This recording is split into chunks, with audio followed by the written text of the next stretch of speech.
Well, thank you for having me. I'm going to stand over here so I'm not in front of the slides and I don't have the lights in my eyes. I hate to start Friday off like this and going into a long weekend, but this is not going to be a good presentation. It's going to be depressing. I'm going to talk about all the really bad things, nasty things. Sorry. Okay, I'm in sync now. I'll get it. I'll get it going in a second here. Because there are a lot of interesting things going on in the world in cybersecurity, and unfortunately, the nature of our business, not much of it is good. But there are some bright spots, so I'll kind of leave it on an upswing when we get done. So this is an odd way to start a presentation, but I've been doing this really my whole adult life. When I went into the Navy in the late 70s, in the Navy's infinite wisdom, they said, we're going to put you in this electronic stuff. When I went in the Navy, I wanted to be a CB. I wanted to drive tractors. And they said, no, you're going to go do computer stuff, which was amazing to me because I had no prior interest or anything with it. But it started my career on in the signals intelligence and intelligence world in the military, and then in the early 90s, I went to grad school, and I was starting to work on my thesis, had absolutely no idea what I wanted to do. And somebody said, there's this information security stuff. Nobody really knows anything about it. Why don't you do it? So I wrote a thesis, and at the time, nobody in the Navy even was talking about security. So my thesis actually got a lot of visibility within the community, within the intelligence community, and it changed the trajectory of my life. And I've been doing this stuff really since 1994. But this is the bad news. We built our society on the internet, which is inherently insecure. The technology that we built this on back in the 70s is the technology that exists today. And we didn't worry about security back then. So all of the protocols that were developed back then still exist today. And our society, our world, has become completely dependent upon this very insecure infrastructure. And those of us in the security community don't seem to be doing a very good job of fixing it. We put a lot of Band-Aids, and we build a lot of new security products and that we can put out there and elevate the game, but the dynamic nature of the threat changes. So we develop a new product, new threat comes out, we have to develop another new product. There's going to be a new internet one of these days. So don't take it personally, but bad guys just look at you as a commodity. You are just something that they can use to either exploit for information, or they can exploit for financial gain. And it doesn't matter if it's your PC, your identity, your personal data, your corporate access, or your intellectual property. It's just a commodity. It's nothing personal, it's just a commodity. It's the way they do business. So some of you may have seen this. This is, FireEye puts out this M-Trends report every year. And the number has been going down, but still 205 days is the median time between when an incident happens and a company actually discovers that, oh, wow, we've been hacked. That's not good. You know, that's almost 7 months to have bad guys running around inside your network, running around inside your environment, siphoning off your data, stealing your intellectual property. And it actually does make you feel pretty violated when it happens. I mean, I have sat in front of so many companies when you give them this bad news and it's like, oh my God, this is like the worst thing that's ever happened to me. And for a CEO, it really is oftentimes. So that's part of the bad news. The other half of the bad news is this. 69% of the time when a company finds out they've been hacked, they find out from somebody else. They find out when the infamous FBI knock on the door, which I've had personally a couple times. Or when a customer calls up and says, hey, I just saw some of my personal information on the web. How did it get there? So this is actually, and this is, I think, another indictment of us in the security profession, that if we're not building the right kinds of security infrastructure within our organizations, that we can't detect this stuff, it is an indictment on us.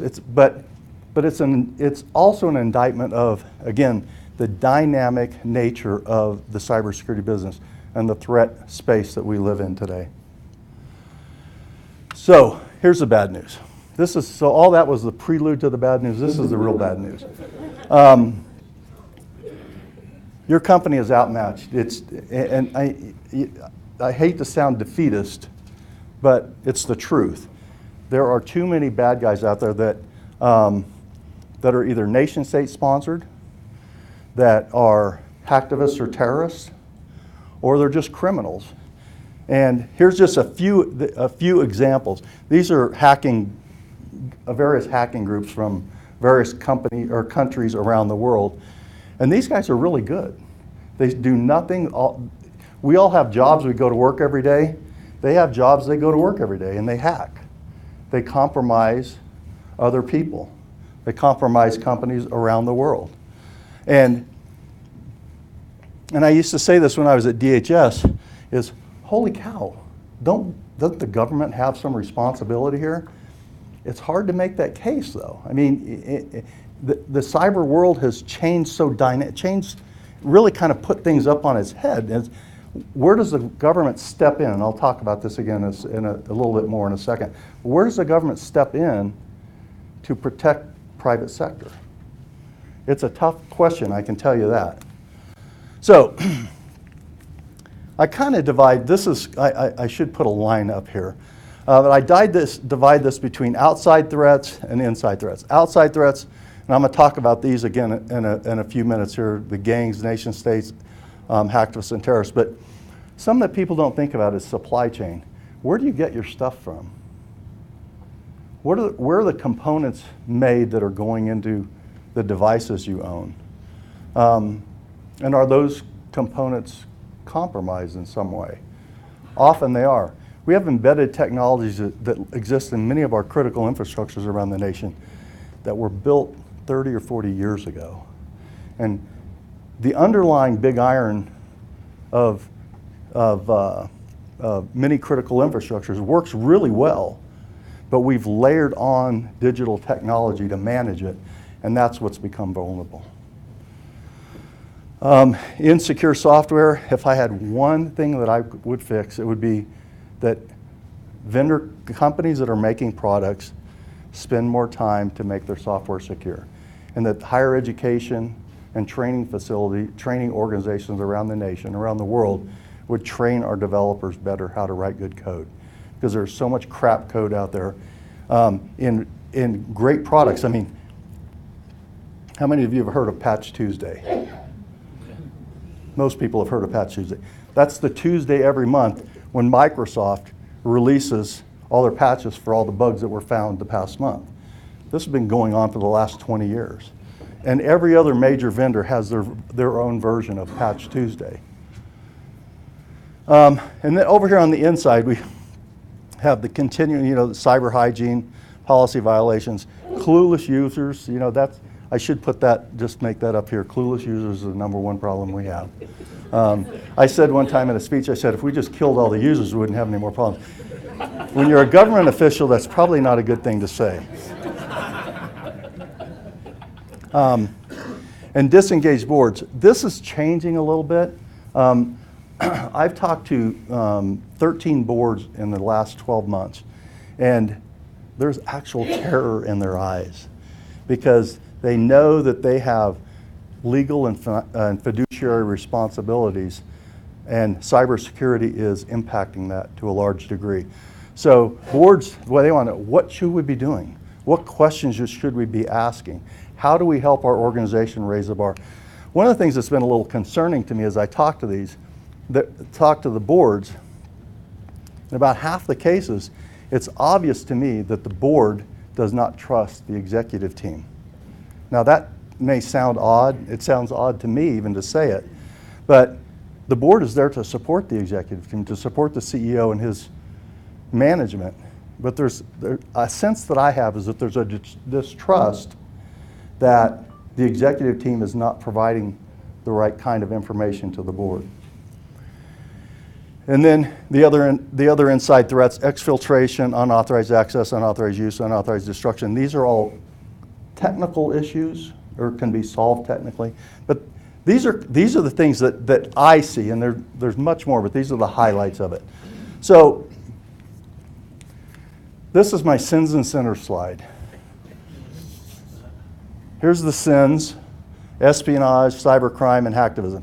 And I'm kind of lumping this. There's a little bit more, but I'm kind of lumping it all into three to make it easy conversation.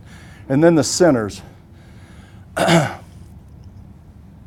This is not purely black and white, but primarily, and if what we've seen out of the intelligence community over the past several years, I would say, is that in the cyber espionage game, China is the king. My former colleague, General Mike Hayden, says, "I stand in awe of the Chinese and what they've been able to do." And you really do have to hand it to them. I mean, they have perfected the art of cyber espionage.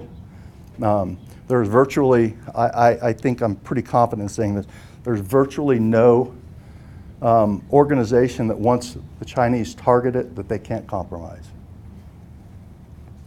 And I'll put a shiny star on that at the end, I hope. Cybercrime, this is really all about monetizing an action. If they can make money off of it, they do it. And Russia and Eastern Europe are the primary culprit. Russia is very, very good at this. They are very stealthy. China often has a kind of a smash and grab approach. They just come in and bust the door down and steal everything they can and walk away. And then the Chinese ambassador says, "Prove it was us." Really? I mean, if you've read the media, that's kind of what they say. Yeah, prove it was us. So this is what's interesting. For both espionage and crime, this is going to sound odd, but they're kind of rules. They're kind of rules of the road. If you go too far one way, somebody's going to slap your hand. And I know that sounds really weird, but they're kind of rules. I mean, they're expectations of actions if you engage in these things. If you go too far, there's going to be an international response. These guys down here, they don't care about that. They will kick the daylights out of civilization and not worry about the consequences or the unintended consequences of that. These are the ones that really, really worry me right now, because they do it oftentimes just for the fun of doing it. But oftentimes, as we've seen just over the past week with the incidents in Paris, even those weren't cyber related, they're cyber components to all of that. I'm going to talk about that again in a little bit. This is one of some of you probably have heard of Eyesight Partners. They're an intelligence gathering organization. You can subscribe to their service and they will kind of monitor for your company or your organization to tell you when bad guys are talking about you on the interweb. But this is a report they put out a couple of months ago, and just to show on both espionage and hacktivism, these are some of the hacking teams and groups, and then some of the sectors that they're focused on: manufacturing, communications, energy, healthcare, defense, industrial base, and transportation. So you can see that some of these companies they play in all the spaces. But Eyesight really has this down. I mean, Eyesight is one of the very few companies. They have 30 countries where they actually have analysts on the ground in the country that are walking around, hanging around in coffee shops, monitoring the local web traffic, and they're reporting back, and that intelligence is going into the Eyesight reports. Very, very good. And they don't pay me anything to say this, but these guys this company, Eyesight Partners, is really good. I really like them a lot. So, the insider threat. This is the one that we don't like to talk about because these are the people that we have actually hired at some point.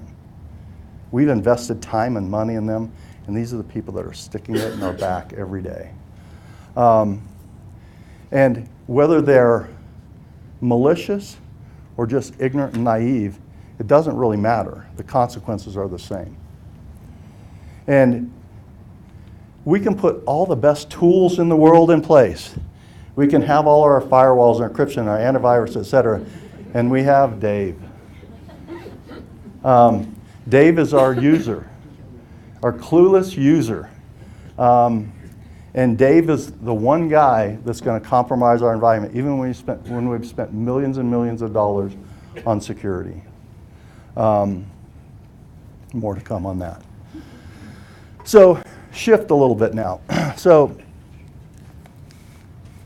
I have spent a little bit of time in government. I will tell you that I am a reluctant government employee. Governor Owens was the first guy to hire me after I'd been out of the Navy. I'd worked for Raytheon for a few years, and Governor Owens asked me to come to Denver and build a program. And I used to jokingly say, you know, if they would have given me a civics exam, he probably wouldn't have talked to me, because I had no idea how government worked. I knew there were 3 branches of government, but I would have been hard pressed to tell you what they were back then. But subsequently, I spent time in California, which is one of the most dysfunctional government organizations in the world, which is, they're also the 7th largest economy in the world. It's mind-blowing how dysfunctional that place is. And I grew up there, but I can tell you one of the greatest joys of my life was seeing California in my rearview mirror when I left. And then certainly being at the Department of Homeland Security, I thought I was going there to run security for the federal government, and I was, but I spent at least 2 days a week on Capitol Hill, talking to legislators, talking to their staffs, trying to educate them about stuff that they were going to go spend billions and billions of dollars on, or write laws on that would have impacted every one of us in probably not a positive way. But we spent a lot of time on this discussion right here. What is the role of government in protecting the private sector in the United States? And it is not a black and white question. And as I was mentioning earlier, still a lot of people in Washington. Washington is a very egocentric kind of an organization. It's 61.2 square miles, and they think the world revolves around that 61.2 square miles. I can't tell you how many arguments I got in. Plus, I don't mean to bring politics into the discussion, but I was the lone conservative in a very liberal organization. We got along well. But Secretary Napolitano was my boss, and she has and I love her to death. I mean, she's an amazing person. But our politics could not have been more different. But it made for an interesting working relationship. But this conversation right here, a lot of times the government just really felt like, well, we're the center of this universe. This internet thing ought to work around us. And I just kept, I would be the one guy in the room, throwing the grenade in the middle of the table and saying, not the way it works, folks. So here's where we had the biggest conversations is what's the appropriate level of a response when there's a private sector incident. And Sony is a great example here. If you remember, last December, just 11 months ago, seems like it was a lot longer than that, 11 months ago, Sony had the big event with, and the president came out in 8 days and he said it was North Korea. He attributed the event to North Korea, which attribution is very hard in our business. To say that it was a specific person or a specific country that did an incident is very difficult because it's very easy to spoof and kind of alter your identity and make you look like you came somewhere else.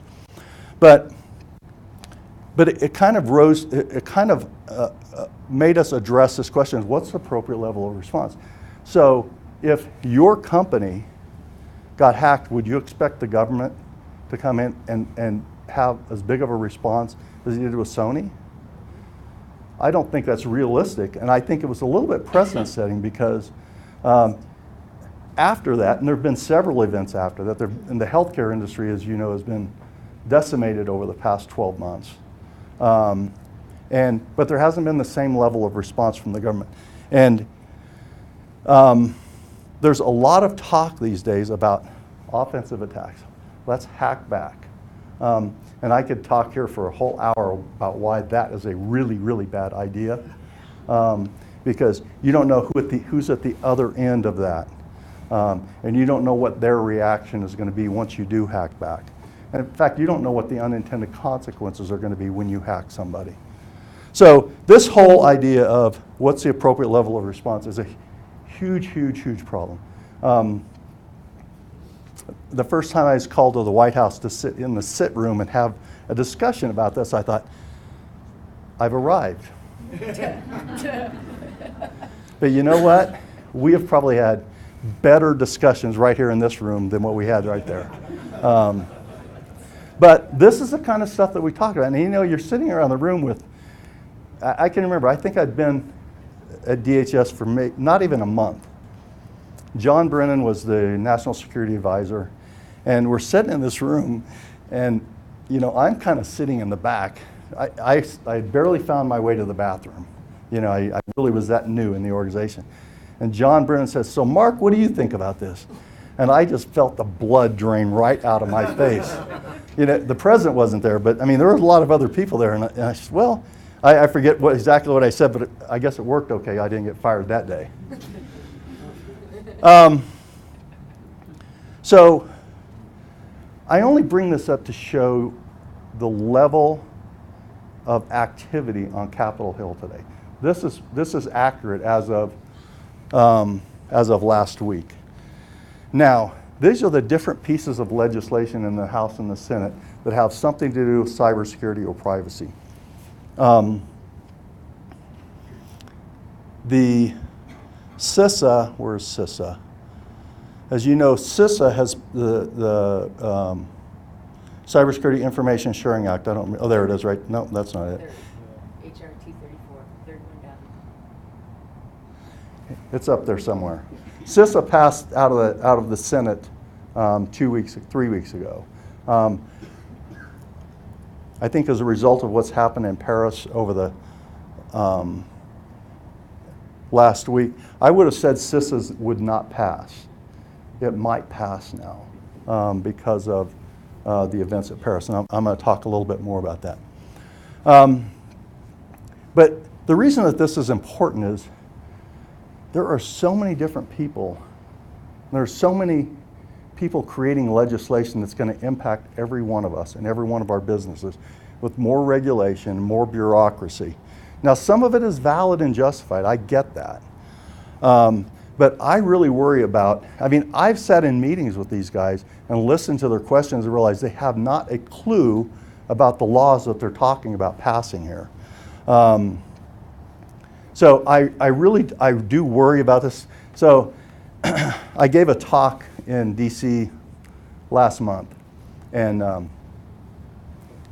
at the end of the panel, I was on a panel, there were 4 of us on the panel, and the moderator says, so to wrap it up, tell us what you think the biggest risk to the nation is today. And I was at the end of the line, so I had to listen to everyone else. I didn't get, and everyone's like, oh, I wanted to talk about that. Oh, I wanted to talk about that.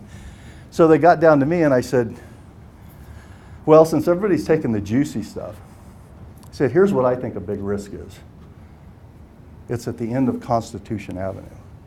Because of this, I said, there are 24 pieces of legislation right now that are going to impact the private sector in the nation in some form or fashion. I think that's a risk. There were 2 legislators in the audience. One of them came up to me afterward and he said, we don't really appreciate you calling the legislature a risk to the safety and security of the United States. I said, well, I don't think I really said that, but. So, a couple of you have asked me about this, so I wanted to. This is in direct response to what's happened in Paris. So, if you've been following over the last 6, 9, 12 months, this conversation about encryption, Director Comey from the FBI came out in the summer and he said, encryption is bad. It is subverting law enforcement's ability to do our job. Encryption is so good now that bad guys are using encryption for communications and we can't read their mail. I thought, okay, I get it.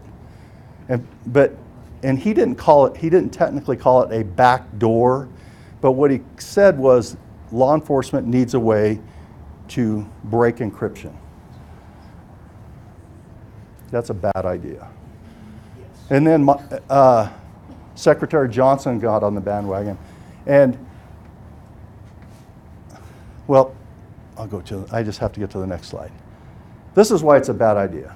So in response to all of that, this swirl of activity in June or July, 14 of the most distinguished cryptologists and encryption experts in the world wrote this paper called Keys Under the Doormat, Mandating Insecurity by Requiring Government Access to Data and Communications. So after they wrote this paper in July, things kind of settled down. Comey kind of backtracked a little bit. Secretary Johnson backtracked a little bit. And the idea really died down. They said, okay, maybe we still think it's a good idea. We still think we need to do this, but we're going to back off on the conversation of creating backdoors. Then last week happened. And there have been dozens and dozens of pieces written in the past week about how encryption is allowing terrorists to carry out their deeds without us knowing about it. That may be true, but this is just marks off the top of my head thinking about why this is a bad idea. And these are not original or unique. Other people have talked about these. I've spent most of my adult life talking about how we need to do better and more security. This is dumbing down security. This idea says, okay, you've created this great technology, now we're going to dumb it down for law enforcement. It's technically impossible, and that's not Weatherford saying it, that's these 14 luminaries saying it is impossible to do this. If you create a backdoor for law enforcement, the bad guys are going to find that backdoor too. You can't hide a backdoor. This is one that I actually talked about this in June. We lose the moral high ground. So you go to countries like China and Russia that have very strict rules about how their citizens can operate on the internet. And you know, they monitor everything, and we criticize that. I think this encryption backdoor, how do we go to China or Russia or any country and tell them with any authority, moral authority, that it's good for us to have backdoors, but it's not good for you to have backdoors. Not good for you to monitor, but we want to be able to do that. Certainly increases complexity. If you remember the Snowden event of 2 years ago, the United States lost billions of dollars in economic opportunities because companies overseas said, we don't trust you anymore. We're not buying any of your American products because we think the NSA has put vulnerabilities in them. This is another way that we're going to lose this. And then, of course, we have that pesky Fourth Amendment thing about illegal search and seizure and stuff like that. So anyway, I mean, I'm happy to debate anyone on this because I feel very confident in my position. This is not just technology, just not technically a bad idea. It's just not a good idea for us in general. So, how am I in time?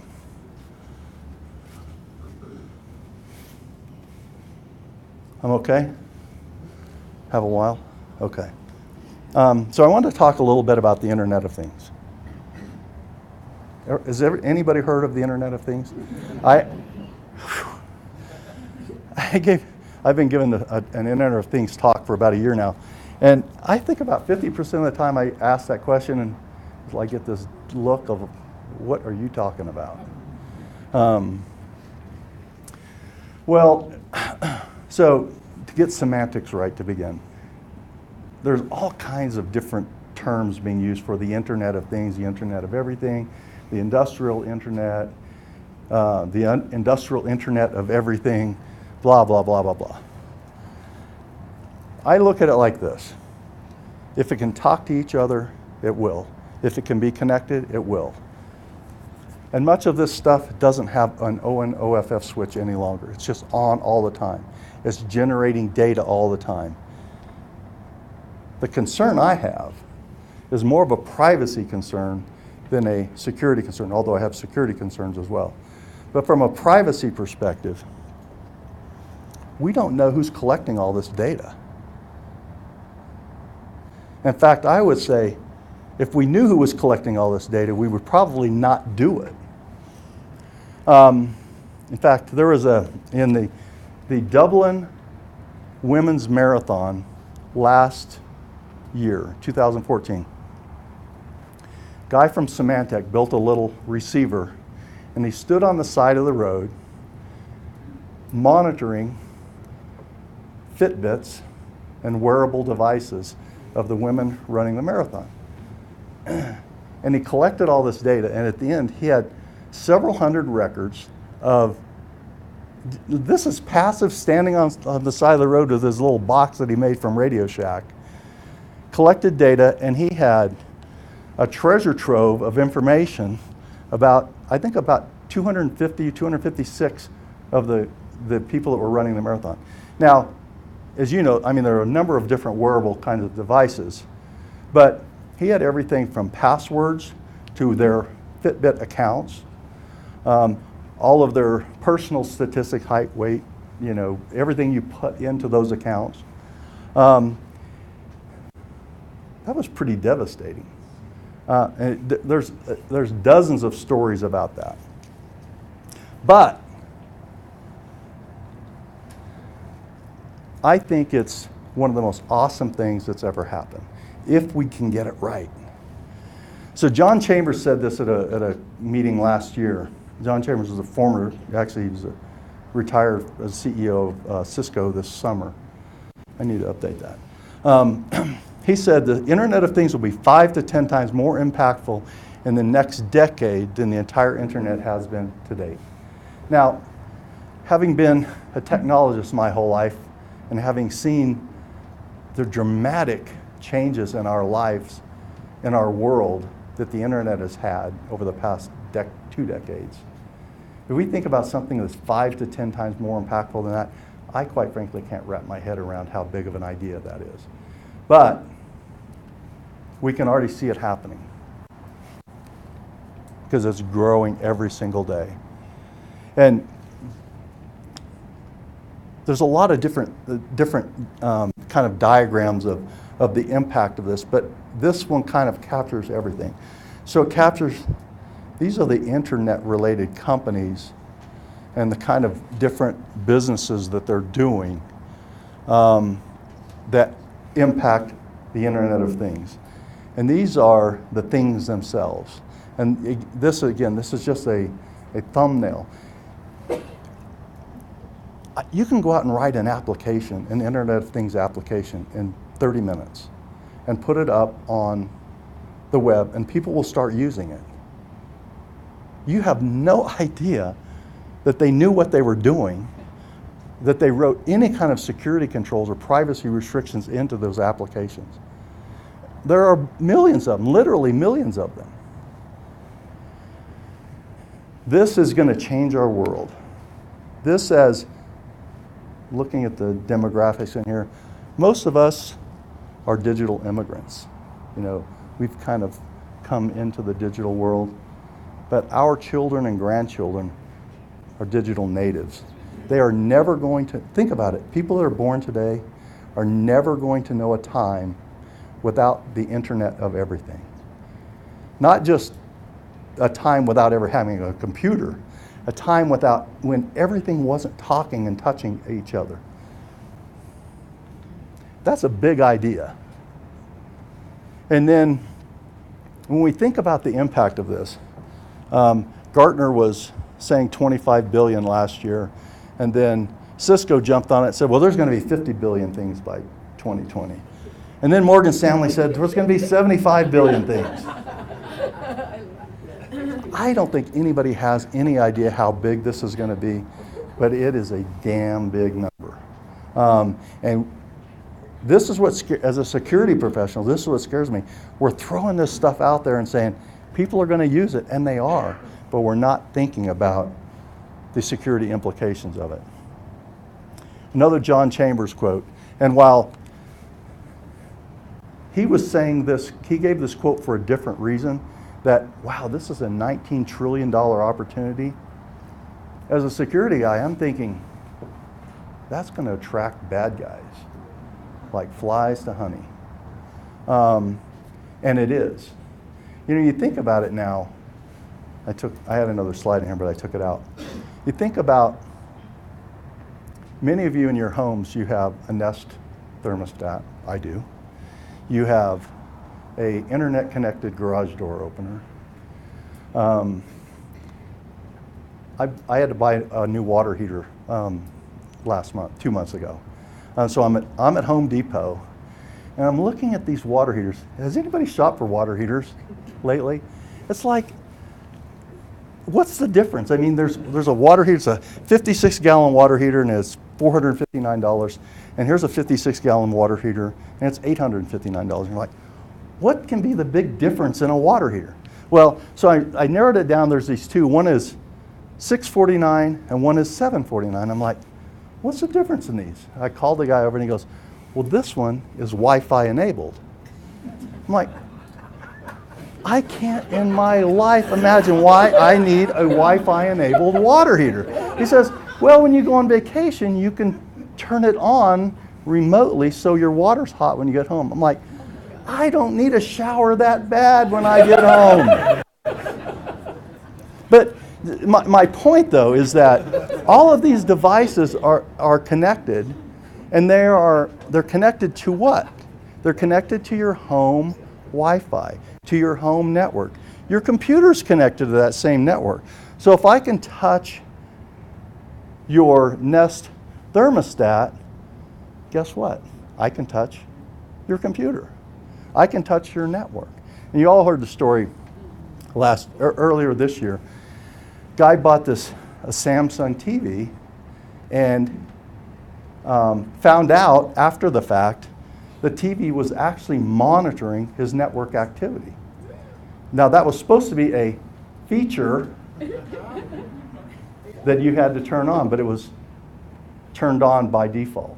So again, you think of, I truly believe this is earth-shaking technology that really is going to change the world, but we are not doing a very good job right now of securing it or the privacy of it. So here's a couple of things, and again, I could list 1,000 things up here. A couple of things. We're not including it in the design because it's too easy to crank this stuff out. A lot of new risks are coming with virtualization and software as a service. Indisputable. And I think we have to implement technology that allow consistency of security. It doesn't do you any good if one device is secure, but everything else is insecure. We have to have that consistency across everything. And it must be part of the planning process. So, this is, anyone from Sony here, by the way? I'm going to tell another Sony story. So after the Sony event, and this is incredibly unfair, but I'm going to say it anyway because it's such a good story. And I tell people this all the time. When I was a consultant, I would say never let the CEO talk to the media after a security event because he doesn't know what he's talking about. You have trained professionals that know how to do this. Well, the CEO for Sony Entertainment, after the event, did an interview. And he was being asked a bunch of questions, and he said, they came in, they broke down the doors, they lit everything on fire, and they stole everything. And we didn't even have a plan for how to deal with it. I can tell you that his attorneys all had heart attacks right then. Because the liability that he just brought on to Sony, that we didn't have a plan, you have got to have a plan. You've got to have a security plan for how you deal with all of this. Communication is just one piece of it. So, but it's not critical infrastructure, right? It's not yet. So, I worked in the electricity industry for a few years. There are about 3,000 utilities in North America. These are utilities that generate and transmit power. And then you have, anybody in here from the electricity industry? Great, I can tell all lies and no one will know. But then you have the distribution side of things. But the point is, so when I was at NERC, I was doing an interview one time and somebody says, why didn't you plan? Why didn't you build this infrastructure better? And I said, 30 years ago, 40 years ago, when we were building out the electric grid in North America, we had no idea that it was going to be critical infrastructure someday. And that's what my point here is. We don't know that the Internet of Things is, if it's going to be critical infrastructure or not. I think it will be. I mean, we're already seeing, you go into a manufacturing floor anywhere, you go into a major auto manufacturer, there are machines doing most of the work now. And most of those machines, they're on their own. I mean, the Internet of Things is already there.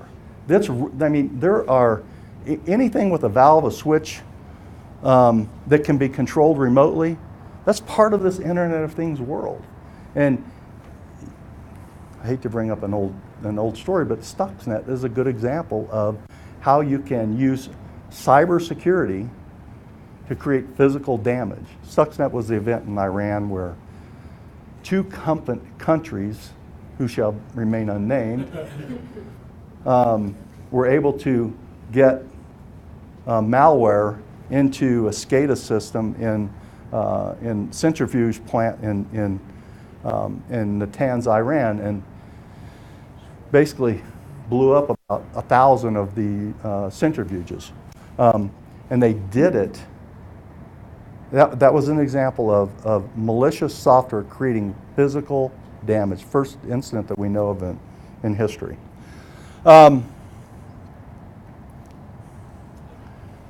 I think this is true.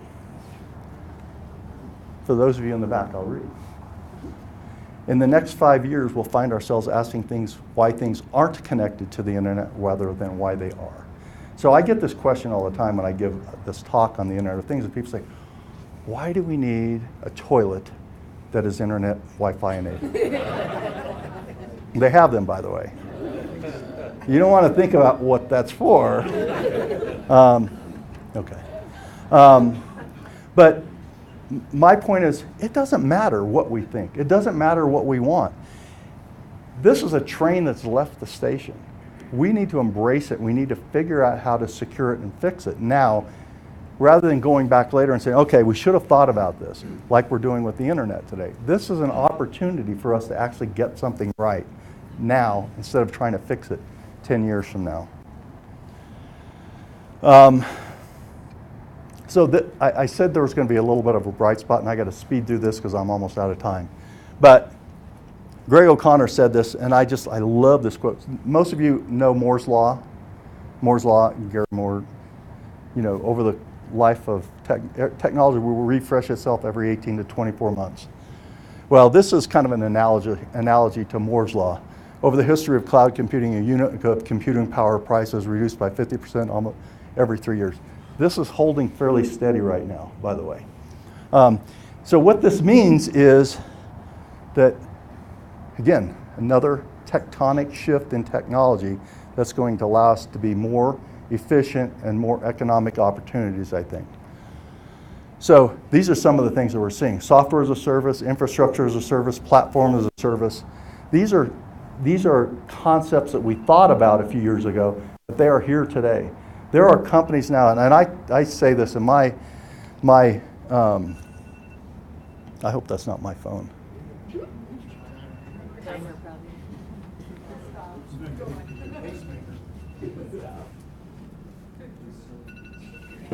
What is it? Oh, my timer is telling me I'm done.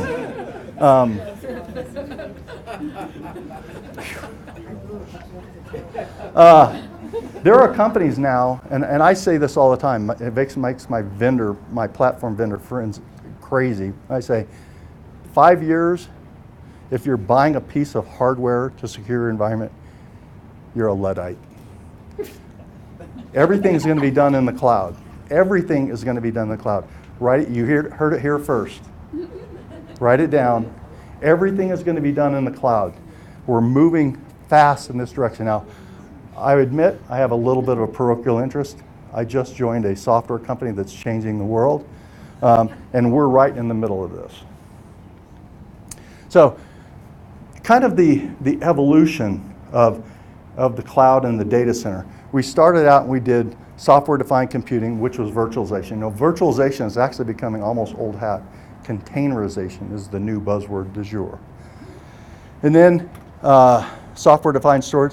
The big thing going on today is software-defined networks, where you manage the network by managing the software. It's unbelievable. It's so exciting what you can do with software-defined networking today. Here's what makes me excited. This is the bright spot. We're rapidly moving to a place where we have software-defined security, where you in a technical infrastructure, in a data center or in a cloud environment, security is all going to be done by software. Already happening. Anybody that buys a big old honking firewall to plunk down in their data center, go away. Software is the future. And it's so much more efficient, so much more cost effective. I mean, you run a data center, I can spin up I can say, okay, I need a server that's running Windows, I need 128 gig of RAM, I can define all of this, and I want to run this application. And just like that, I can have that up and running. And I say, I need this for 13 hours. I'm billed for 13 hours. I don't have to own any of that. That's the beauty. This is truly, truly where the world is going. So, I'm at the end. So, if you look at any big event, security event over the past couple of years, again, the first thing the CEO or somebody in the organization says, well, you know, it was a very sophisticated attack. Probably no one would have figured this out. And my response is, they're all sophisticated. Get over it. We need to be prepared for it. So you've heard me say today a couple times that if bad guys decide they want to get in, they're going to get in. And that's true. But that doesn't mean you have to lower the flag and concede the territory. What distinguishes a good company from a not so good company today, I think, is being able to recognize that you've had a security event, being able to mitigate that security event, and get back in business. That's the definition of resiliency. Stuff's going to happen. I mean, it's just like the weather. You know, we're going to have storms. We're going to have earthquakes. We're going to have floods. Being resilient and being able to continue, it's like, you know, as they say in boxing, take a punch and keep on going. That's the way businesses need to think about this. So,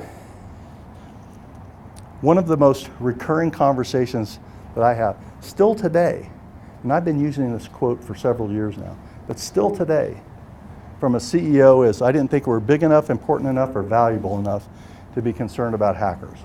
And my response to this is this. If you're not big enough, or important enough, or valuable enough, for somebody, why are you in business? Thank you very much.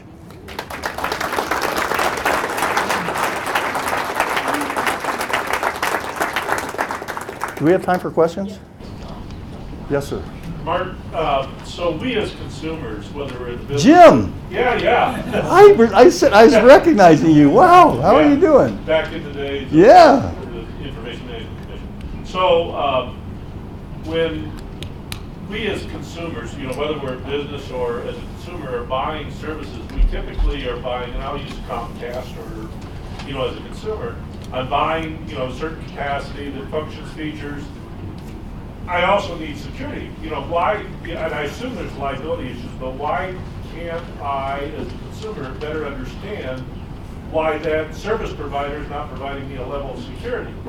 I'm sure the lawyers are saying, shut up, but that's an important consideration as a consumer, whether I'm in business buying, software as a service or cloud computing, or as a consumer buying those traditional services. It never seems to be brought up. Well, Comcast is probably not a good example to use.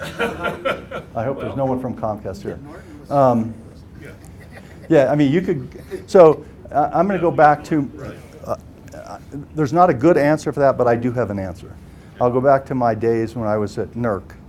And I would go and talk with the vendors of SCADA industrial control systems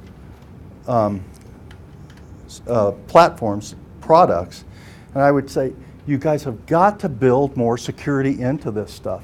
This is a critical infrastructure. This is going to go run something that the nation depends on.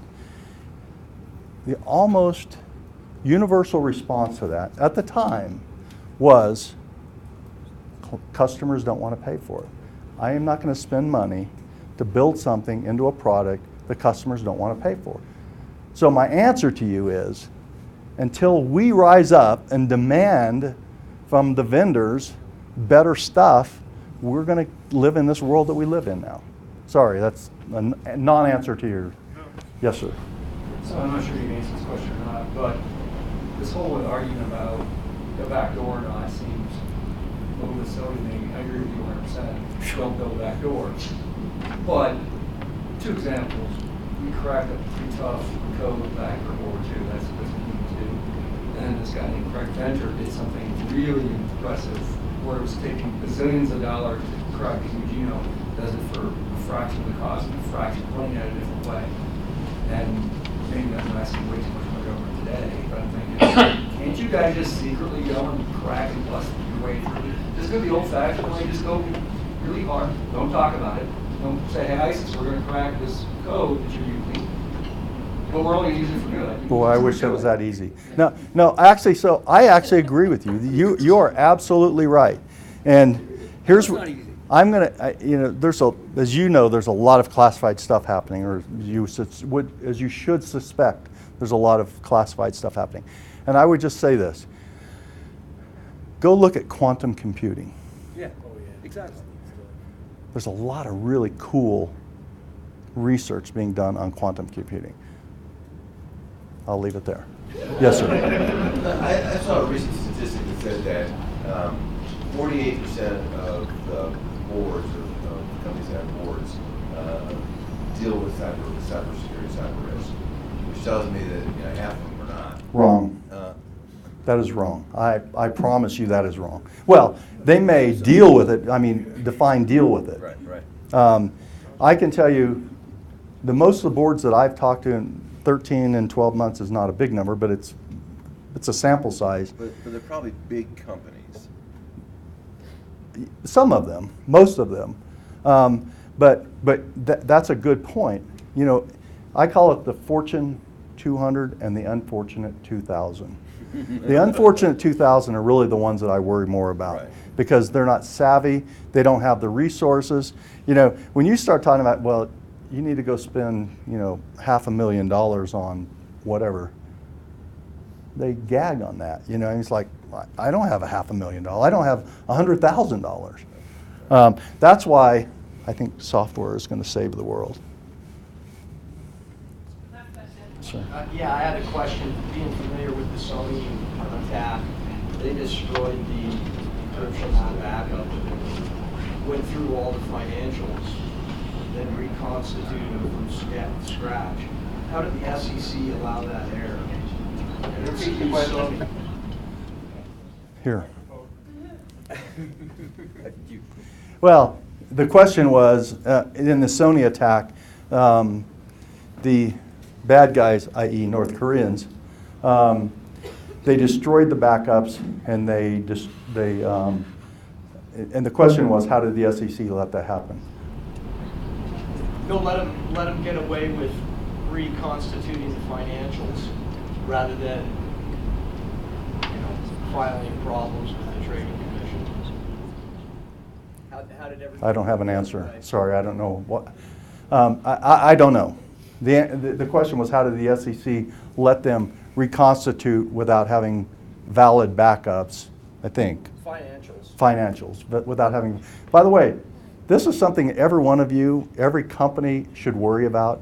If you don't have good backups somewhere, I mean, there have been, and it's probably preaching to the choir here, companies that go out of business because they don't know who owes them money after an event.